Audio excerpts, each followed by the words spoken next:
Hello everyone, welcome to Tanmay's kitchen. Friends, আজকে আমি কাঁচকলার একটি অসাধারণ রেসিপি নিয়ে আপনাদের কাছে হাজির হলাম। আজকে রেসিপিটি হচ্ছে কাঁচকলার মচমচে চপের রেসিপি।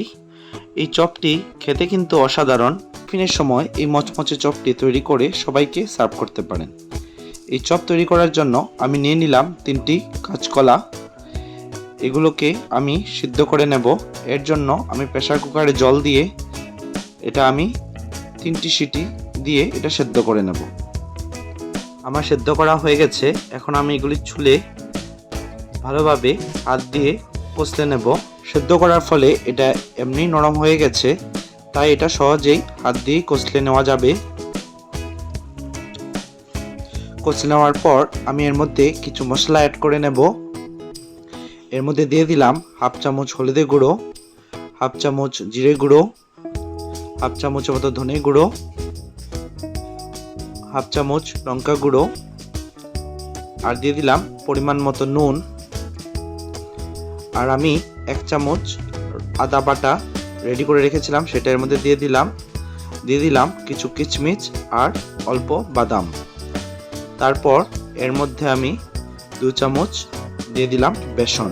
আর চপের মধ্যে কিছুটা টক ভাব আসার জন্য আমি দিয়ে দিলাম 2 চামচের মতো টমেটো কেচাপ। এখন এগুলি ভালোভাবে আমার হাত দিয়ে মেখে নিতে হবে, যাতে সবগুলি মশলা ভালোভাবে কাঁচকলার সঙ্গে মিশে যায়। ভালোভাবে হাত দিয়ে কষলে নিতে হবে। আমার ভালোভাবে কষলানো হয়ে গেছে। এখন আমি এগুলি চপের ডিজাইনে তৈরি করে নেব। দেখুন, আমি সবগুলিকে চপের মতো রেডি করে নিলাম। এখন আমি একটি প্লেটের মধ্যে বিস্কুট গুঁড়ো করে নিয়েছি।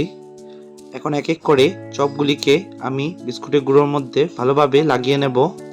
বিস্কুটের গুঁড়োটি দেওয়ার কারণটি হচ্ছে এর ফলে চপগুলি খুব মচমচে হবে, তাই এগুলি ভালোভাবে চপের সঙ্গে লাগিয়ে নিতে হবে। আপনারা নিশ্চয়ই এটা স্কিপ করবেন না, বিস্কুটের গুঁড়ো করে ভালোভাবে লাগিয়ে নেবেন।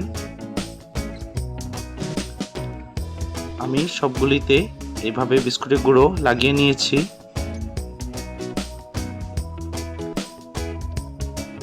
এখন আমি ফ্লেমে কড়াই বসিয়ে তাতে আমি দিয়ে দিলাম তেল।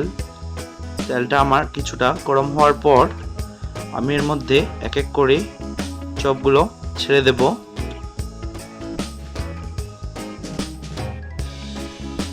এগুলিকে আমার মোটামুটি ভালোভাবে লাল করে ভেজে নিতে হবে।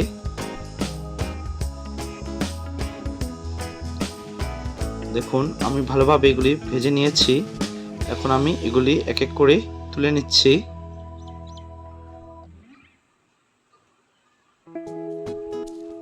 খুবই সুন্দর মচমচে আমার চপগুলি রেডি হয়ে গেছে। সবগুলি চপ আমি প্লেটে তুলে নিলাম। বন্ধুরা, এই চপগুলি কিন্তু খেতে কিন্তু অসাধারণ। আপনারা নিশ্চয়ই টিফিনে এই চপগুলি তৈরি করে পরিবেশন করতে পারেন। আজকের রেসিপিটি আপনাদের কীরকম লাগলো নিশ্চয়ই আমাকে কমেন্ট করে জানাবেন। ভিডিওটিকে একটি লাইক করে দেবেন, তাহলে কিন্তু আমি আরও উৎসাহিত হব নতুন নতুন রেসিপি আপনাদের জন্য নিয়ে আসার জন্য। আর আমার চ্যানেলটিকে যদি সাবস্ক্রাইব করেননি তাহলে কিন্তু নিশ্চয়ই সাবস্ক্রাইব করে দেবেন।